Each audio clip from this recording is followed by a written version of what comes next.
el tipo mínimo de IRPF en las distintas reformas del IRPF desde que el hermano de Miguel Ángel Fernández Ordóñez, uno de los anteriores presidentes del Banco de España, el anterior al INDE, refundiera en una única ley de IRPF y impuestos muy dispersos que había con Franco, ¿no? Como veis, si tiras dos líneas de tendencia en Excel, lo que te sale es una línea inequívocamente a la baja del tipo máximo, incluso después de la reforma de 2012, que sospecho que no era la que tenía en mente el PP cuando accedió al poder, y un incremento importante del tipo mínimo, incluido, insisto, el 24,75 de la última reforma, que, insisto, no es la que el PP tenía en la cabeza.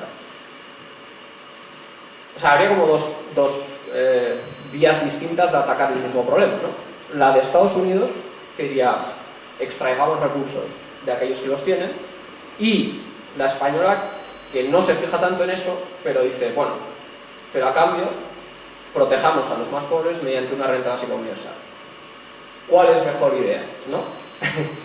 Bueno, yo creo que ha acertado España.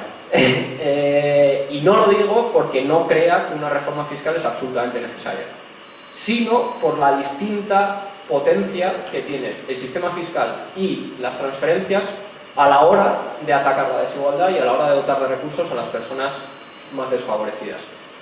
Aquí lo que veis, bueno, son otros grafiquitos y tal, pero la idea es tamaño y concentración, coeficiente de concentración de los impuestos. Olvidaros del coeficiente de concentración porque además de ser una cosa un poco complicada, no viene al caso. Ver el tamaño de los impuestos. España es, después de Irlanda, donde menos impuestos se pagan.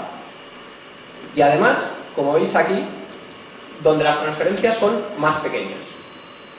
También después de Italia, ¿vale? Sin embargo, aquí, que es un cuadro resumen, veis cuál es la desigualdad S80, S20 en las rentas obtenidas. Renta original sería la parte azul, o sea, derivadas del mercado laboral, menos impuestos, que sería la renta bruta, menos transferencias, que sería la renta disponible. Como veis, España no está tan mal situada en términos de desigualdad de rentas derivadas del mercado laboral. Esto tiene muchas explicaciones, pero probablemente que la prima por educación en el mercado laboral español es muy pequeña. Pero como veis, Finlandia, Noruega, Dinamarca, países que están ordenados de mayor a menor, del más desigual que sería Portugal, al más igualitario, por decirlo así, que sería Suecia, en renta disponible, ¿vale? Lo que veis es que la reducción de la desigualdad, los países que lo hacen bien, o sea, los países escandinavos, lo hacen mediante transferencias, no mediante impuestos. Insisto, con esto no quiero decir, aquí os doy los datos, ¿no? La diferencia no está en los impuestos, 1,125 democracias escandinavas, 1,025 países periféricos del sur, sino en la muy distinta efectividad, eficacia, potencia de sus sistemas de transferencias. Mientras que en los países nórdicos reducen casi 3 puntos el índice S80, S20, en los países mediterráneos apenas consiguen reducir un punto. Esto de S80, S20 era lo que os decía. ¿Cuántas veces más gana el 20% más rico que el 20% más pobre? Las transferencias en los países escandinavos consiguen reducir esa diferencia 3 puntos. Y en los países mediterráneos apenas 1, ¿vale? La diferencia en impuestos es muchísimo menor. Solo consiguen reducir 1 punto. Y no hay tanta diferencia. Hay solo una décima diferencia entre los países escandinavos y los países del sur. Esto y ya termino.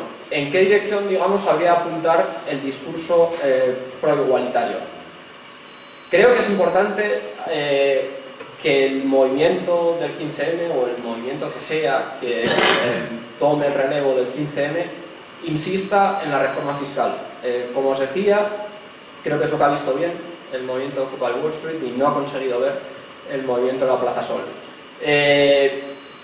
Sin embargo, no hay ningún país europeo, al menos, pero tampoco Estados Unidos, Australia, Canadá, que consigan operar una reducción importante de la desigualdad, tampoco de la pobreza, tirando solo o enfocándose solo, digamos, en el sistema impositivo. Los que lo hacen bien, los países escandinavos, lo hacen con transferencias directas, normalmente muy potentes. Y si tuviera que elegir, digamos, entre la sagacidad, digamos, de la demanda, que por lo demás ha tenido mucha publicidad y tal, del movimiento de Occupy Wall Street, o sea, tasar al 1%, graben ustedes también al 1%, que ahí está la riqueza, y una de las demandas estrella del movimiento del 15M en España, que sería el de la renta básica universal, yo me quedaría con el de la renta básica universal. Porque, como os decía, creo que es la forma más obvia, más potente y más justa de acabar con las desigualdades y de dotar de recursos a la gente que más lo necesita. Y con esto ya termino. Muchas gracias.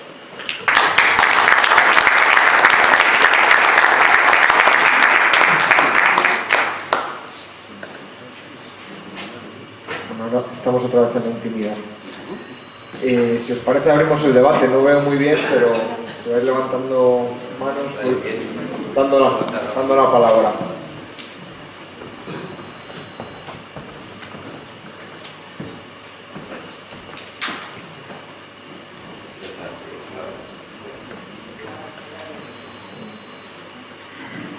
Paloma. A mí me parece una propuesta muy interesante y arriesgada, evidentemente, pero creo que la base para que funcione es hablar de algo así como un nuevo contrato social, es decir, que todo el mundo tenga claro o entienda hacia dónde va y por qué se pretende este modelo. Y es una forma distinta social de convivir. Yo creo que sí que es una manera de romper todas las desigualdades del sistema capitalista. Y respecto a lo que has hablado sobre si es un problema de transferencias o de reforma de los impuestos, yo tengo claro que como se tiene que hacer es a través de transferencias, una renta básica universal, tal como la tenéis planteada, pero que eso necesita fundamentalmente una buena financiación. Y esa financiación tiene que ser rompiendo la tendencia que hay en España de que solo las rentas del trabajo, fundamentalmente los trabajadores de clase media, sean las que sostengan todos los impuestos y los ingresos que tiene ahora mismo el sistema financiero. Si en España se trabajara con todos los temas financieros, hubiera la tasa que se ha hablado de internacional sobre capitales, realmente los